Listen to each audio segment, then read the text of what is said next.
예물을 위해서 기도하겠습니다. 범사에 감사합니다. 모든 것이 주님의 은혜임을 고백하며 감사와 찬양을 주님께 올리는 삶을 영위하도록 인도하시옵소서. 하나님의 크신 사랑과 은혜에 감사합니다. 새날 주심에 감사드리며 늘 인도하시옵소서.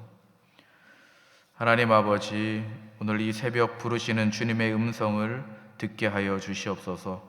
세상의 소리보다는 주님의 부드러운 음성에 우리가 귀를 기울이게 하여 주시고, 주님이 가신 그 길을 우리가 기억하며 오늘도 우리의 몫의 십자가를 기꺼이 질 수 있도록 우리의 마음을 주장하여 주시옵소서. 오늘도 우리에게 채워주신 것들을 감사함으로 주님께 올려드립니다. 크고 작음을 따지지 않고 정성을 담아 드리는 이 예물을 기쁘게 받아 주시옵소서. 이 모든 말씀 예수님의 이름으로 기도드립니다. 아멘. 네, 오늘 말씀은 17장인데요. 영광은 낮아짐으로 완성됩니다 라는 제목입니다.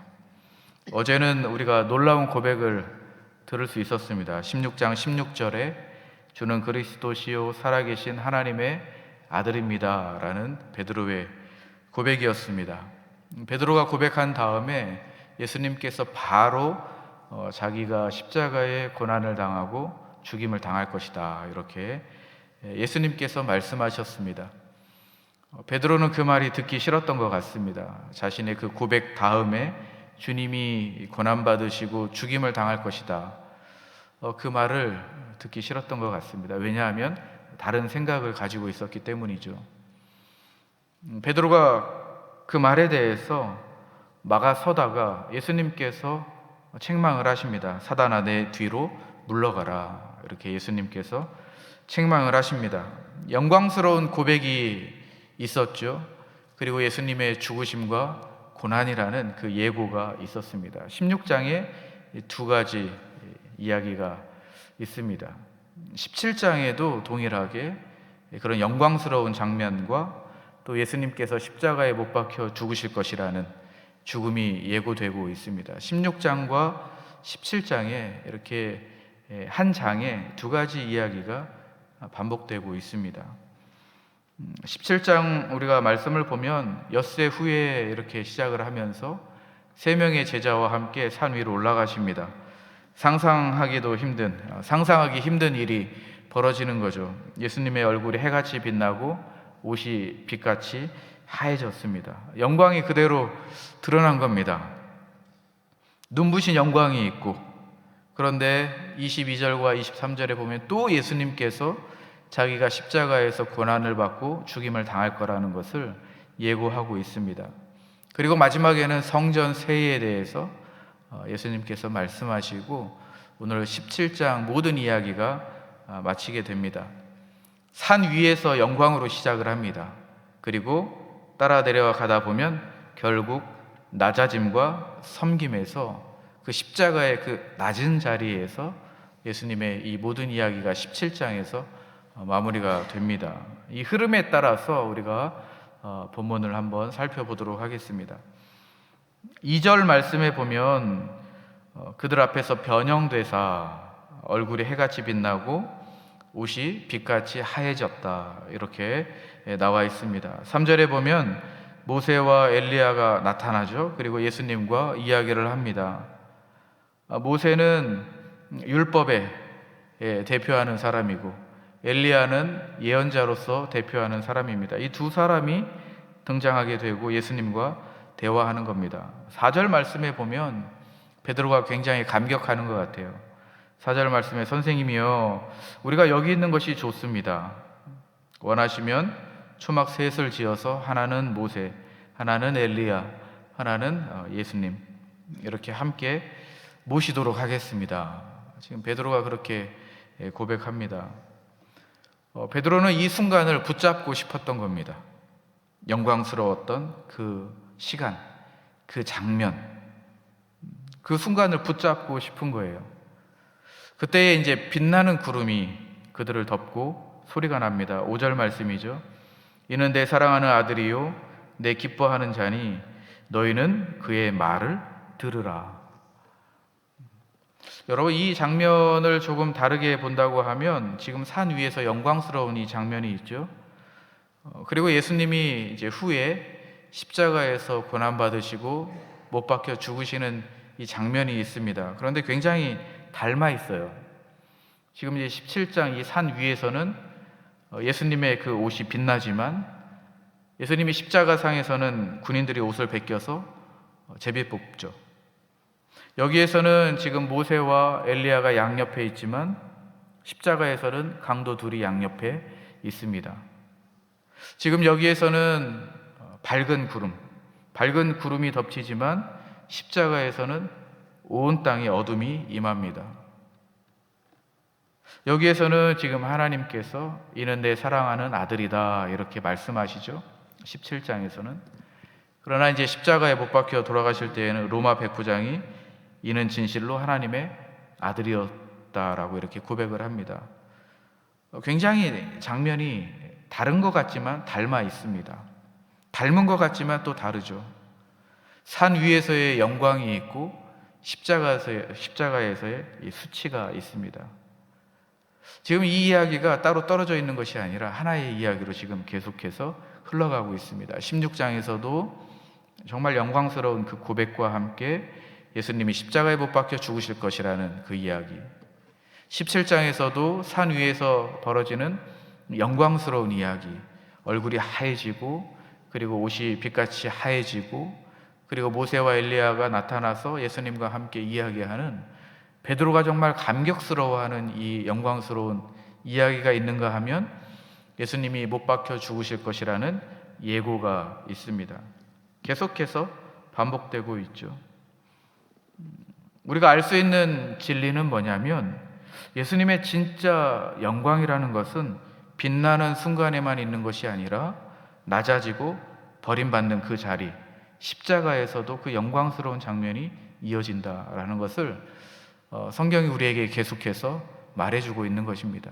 영광이라는 것, 화려하고 빛나고 빛이 나는 것 뿐만이 아니라 십자가에서 그 낮은 자리에서 못 박혀 죽으시는 그 자리에서도 이 영광이 계속 이어지고 있다, 이어질 것이다 라는 것을 미리 계속해서 이 독자들에게 또 성경을 읽는 우리에게 가르쳐 주고 있는 것입니다.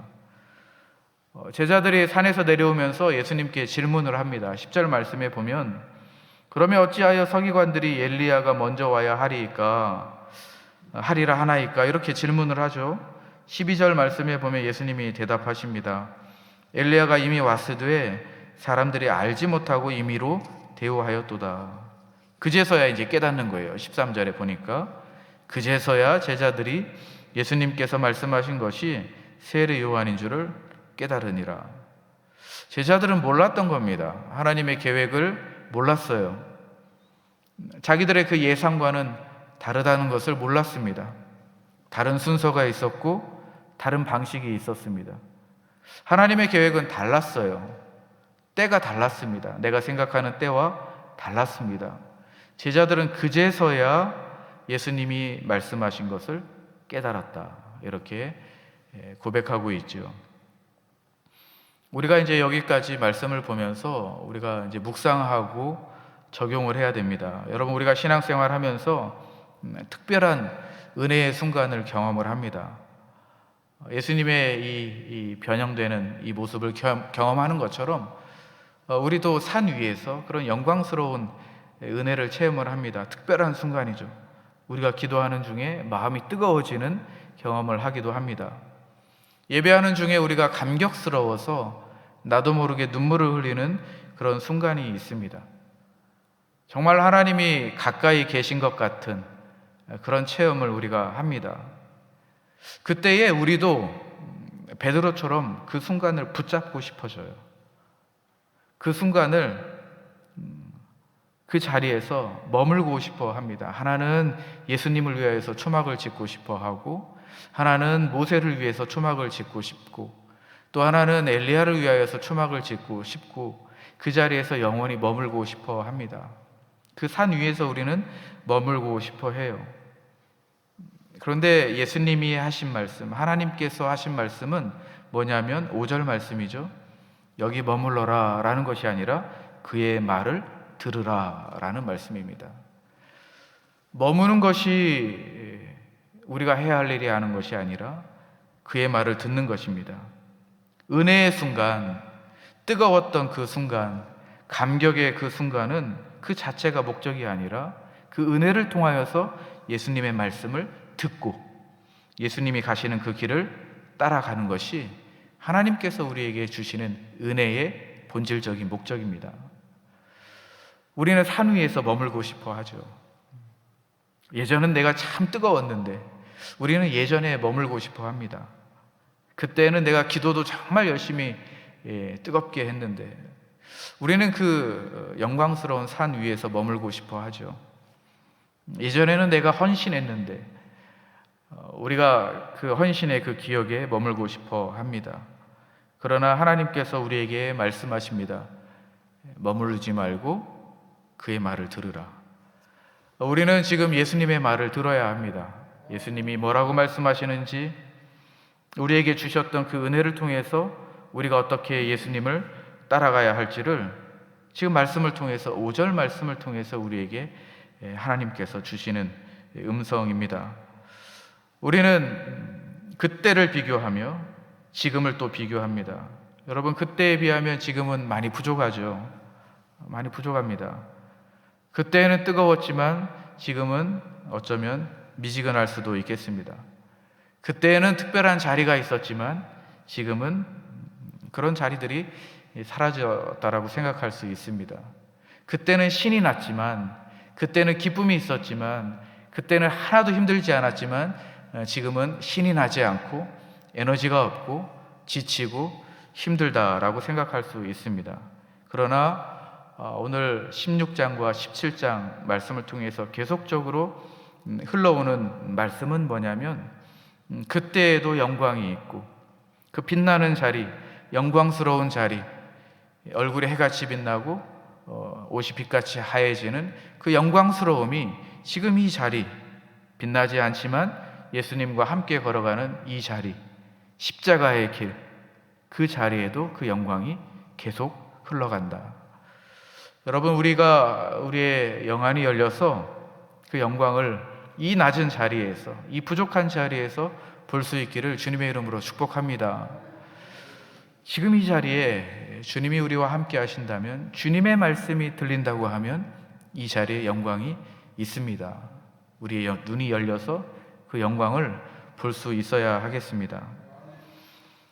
산에서 이제 내려와서 예수님께 한 아버지가 무릎을 꿇습니다. 15절하고 16절 말씀이죠. 내 아들을 불쌍히 여기소서. 그가 간질로 심히 고생하여 불에도 넘어지고 물에도 넘어지는지라. 제자들에게 데리고 갔지만 능히 고치지 못하도다. 아버지가 이렇게 예수님에게 말합니다. 17절 말씀에 보면 예수님이 탄식하시죠. 믿음이 없고 패역한 세대여, 내가 얼마나 너희와 함께 있으며 얼마나 너희에게 참으리요. 19절 말씀에 제자들이 나중에 조용히 물어봅니다. 예수님, 우리가 어찌하여 능히 쫓아내지 못했습니까? 그 질문에 대한 대답을 20절에서 하시죠. 너희의 믿음이 작은 까닭이니라. 너희가 만일 겨자씨 한 알만큼만 그 믿음이 있다면 이 산을 명하여 저리로 옮겨지리라 하여도 옮겨질 것이다. 못할 것이 없다. 겨자씨 한 알만한 그 믿음. 예수님께서 말씀하시는 것은 믿음의 양은 아닙니다. 믿음의 양이 아니고요, 겨자씨는 가장 작은 믿음, 가장 작은 씨입니다. 예수님께서 지금 말씀하시는 것은 믿음의 크고 작음이 아니라 그 믿음이 누구를 향해 있느냐라는 거예요. 그 믿음이 누구에게 뿌리 내려 있느냐라는 겁니다. 그 믿음이 예수님의 말을 듣고 있느냐라는 겁니다. 머물라고 하지 말고 그의 말을 들으라. 예수님에게 향해 있느냐라는 것을 말씀해 주고 있습니다. 여러분, 우리가 달을 보려고 해도 마찬가지예요. 밤하늘에 이 달을 보려고 창문을 낸다고 할 때 중요한 것은 창문의 크기가 아니지 않습니까? 창문을 작게 내어도 방향이 중요한 거죠. 창문이 아주 이만해도, 창문이 이만해도 방향이 어디로 향해 있느냐에 따라서 달을 볼 수도 있고 보지 못할 수도 있습니다. 믿음도 마찬가지입니다. 양이 문제가 아니고 크기가 문제가 아니고 어디를 향해 있느냐, 예수님을 향해 있느냐, 우리가 예수님을 바라볼 수 있느냐, 예수님의 소리를 들을 수 있느냐, 이것이 가장 중요하다라는 것입니다. 18세기에 조지 뮬러라는 사람이 있습니다. 우리가 잘 알고 있죠. 기도하는 사람입니다. 기도하셨던 목사님이죠. 브리스톨에서 고아원을 운영하고 있었습니다. 그런데 이 목사님에게는 원칙이 있었어요. 누구에게도 돈을 요청하지 않는다라는 원칙이 있었습니다. 후원자를 모으지도 않았고 광고를 하지도 않았습니다. 오직 하나님께만 기도했습니다. 사람들은 무모하다고 이야기했어요. 왜 조직도 세우지 않고, 왜 자금도 모으지 않고, 왜 인맥을 넓히지 않느냐고 무모하다고 이야기했죠. 그런데 조지 뮬러의 목사님의 자서전을 보면, 그 일기를 보면 60년 넘게 10,000명의 고아들을 돌봤습니다. 그런데 단 하루도 밥을 굶긴 적이 없다, 이렇게 고백을 합니다. 뮬러 목사님이 이렇게 말합니다. 내 믿음이 특별해서 그런 것이 아닙니다. 내 믿음이 특별히 큰 게 아닙니다. 다만 내가 바라본 곳이 사람이 아니라 하나님이었을 뿐입니다. 이렇게 고백을 했습니다. 믿음의 양이 남달랐던 게 아닙니다. 믿음이 정확히 어디를 보고 있었느냐, 그게 중요했던 거죠. 여러분, 방향이 틀리면 우리가 아무리 애를 써도 제자리입니다. 제자들이 지금 그런 거예요. 열심히 귀신을 쫓아내려고 했지만 그 초점이 내 능력, 내 방법에 있었던 겁니다. 그러니까 안 된 거예요. 반대로 방향이 예수님에게 향해 있었다고 하면, 내 믿음이 겨자씨만 해도 예수님의 말씀을 듣고 따랐다라고 하면 결과가 달라졌을 것입니다. 그러니까 우리가 능력을, 주님께서 말씀하신 그 말씀 앞에 우리가 능력을 베푼다고 할 때에 우리의 방향은 예수님에게, 우리의 귀는 예수님에게 있어야 될 줄로 믿습니다. 겨자씨만한 믿음으로 주님을 바라본다고 하면 우리는 산으로 옮길 수 있는 그 역사가 우리 안에 있다라는 것을 지금 말씀을 통해서 우리에게 보여주고 있습니다. 이야기를 조금 더 따라가다 보면 예수님이 제자들과 함께 갈릴리에서 모입니다. 그리고 다시 말씀하시죠. 22절과 23절입니다. 인자가 장차 사람들의 손에 넘겨져 그들에게 죽임을 당하고 3일 만에 살아나리라. 제자들이 근심했다고 합니다. 근심합니다. 그리고 이어서 예수님께서 다시 예고하시죠. 내가 십자가에 고난을 받고 못 박혀 죽을 것이다. 21절 말씀이죠. 영광의 순간이 지금 2번 있고 다시 십자가에서 못 박힐 것이라는 예고가 2번 있습니다. 16장과 17장에서 반복하고 있는데요. 예수님은 흔들림 없이 그 길을 걸어가고 계십니다. 십자가의 길이죠. 그 어떤 흔들림도 없습니다. 화려했던 그 시간이 있지만 그 길을 가는 데에는 변함이 없습니다. 제자들이 정말 멋있게 고백합니다. 믿음의 고백을 하지만 예수님이 가시는 그 길에는 변함이 없습니다. 산 위에서 모세가 나타나고 엘리야가 나타나고 서로 대화하는 그런 정말 멋있는 장면이 연출되지만 예수님이 가시는 그 길, 고난의 길, 죽음의 길에는 지금 변함이 없습니다. 그리고 난 다음에 이야기가 다시 이제 시작이 됩니다. 성전세에 대해서 이야기하고 있죠. 24절 말씀입니다. 가버나움에 갔는데 이제 성전세를 걷는 사람들이 베드로에게 물어봅니다. 너의 선생님이 반드시 성전세를 내지 않느냐? 베드로가 낸다라고 대답하죠. 그리고 25절 말씀입니다. 베드로가 이제 집에 들어오자 예수님이 물어보십니다. 시몬아, 내 생각은 어떠하냐? 세상 임금들이 누구에게 관세와 국세를 받느냐? 아들에게 받느냐? 아니면 타인에게, 다른 사람들에게 받느냐? 베드로가 대답하죠. 타인에게 받습니다. 26절입니다. 그렇다면 아들들은 세를 면하리라 이렇게 말씀하죠. 이 의미가 뭐냐면 성전세라는 것, 성전은 하나님의 집인데 하나님의 아들인 나는 성전세를 낼 필요가 없다는 거예요. 26절에 아들은 세를 면하리라. 그런데 27절에 보니까 그러나 우리가 그들이 실족하지 않게 하기 위해서 성전세를 낸다는 거예요. 여기에서도 주님의 말씀을 우리가 교훈 삼을 수 있습니다. 예수님은 성전세를 낼 필요가 없습니다. 왜냐하면 여기는 하나님의 집이고 하나님의 아들인 예수님께서는 성전세를 낼 필요가 없습니다. 거기에 있어서는 자유롭지만 예수님께서 성전세를 내는 이유는 뭐냐면 그들이 실족할까봐, 그들이 넘어질까봐 성전세를 낸다는 겁니다. 지금 예수님께서 십자가의 그 길을 가시고 큰 순종을 하시는 데 있어서 지금 아주 작은 일까지도 살펴보고 계시는 거예요. 사람들이 넘어지지 않는 것을 보고 계시는 겁니다. 자유가 있어요. 권리가 있습니다. 예수님은 그럴 필요가 없습니다. 그러나 사람들이 넘어질까 봐 그것까지도 예수님이 바라보고 계시는 거죠. 십자가에 가야 하는 이 큰 사명 앞에서 신경 쓰지 않아도 될 것을 자유로움이 있고 권리를 내세울 수 있는 오름이 있는 그 길을 가는 그 길에서도 사람들이 말한다고 하면 그 자유를 기꺼이 내려놓을 수 있는, 그 권리를 기꺼이 내려놓을 수 있는 작은 순종까지도 주님께서 우리에게 보여주고 계십니다.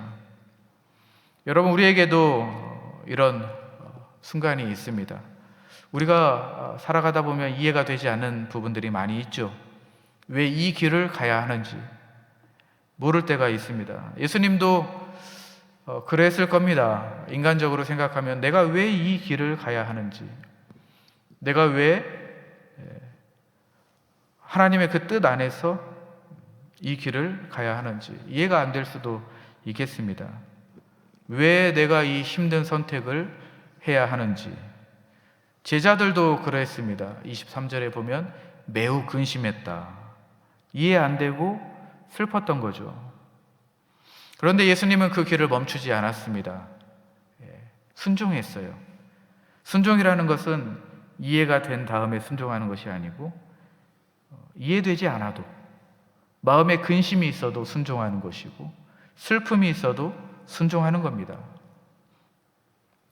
왜라는 물음이 있어도 순종의 길을 가는 것이 십자가의 길입니다.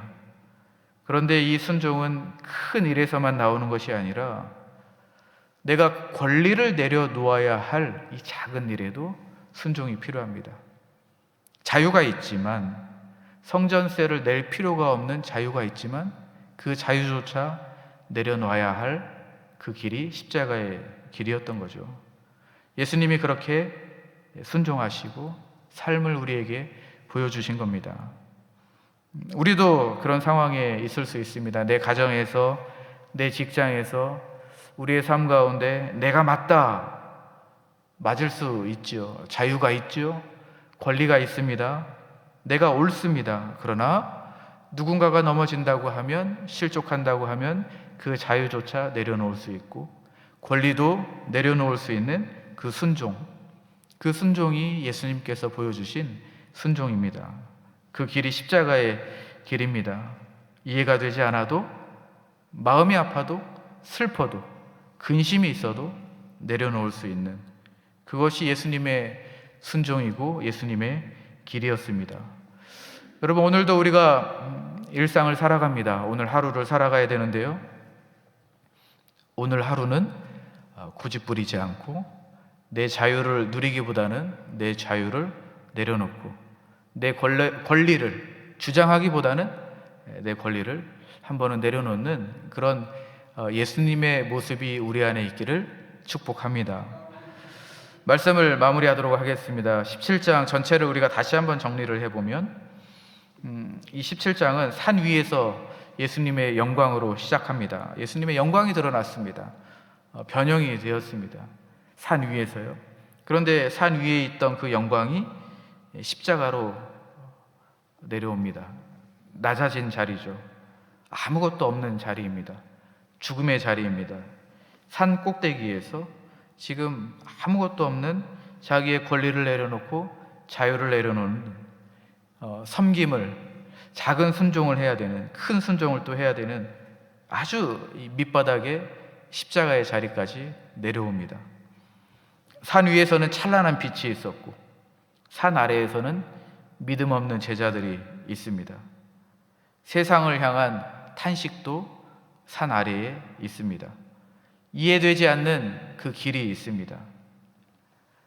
자기의 길, 자유의 길, 권리를 내려놓아야 하는 그 길. 그런데 이 모든 이야기가 하나를 가리킵니다. 예수님의 영광은 이 낮아짐 속에서 완성되었다라는 것입니다. 산 위에 있던 그 영광이 가장 낮은 자리, 십자가의 자리, 죽음의 자리에서 완성되었다라는 것입니다.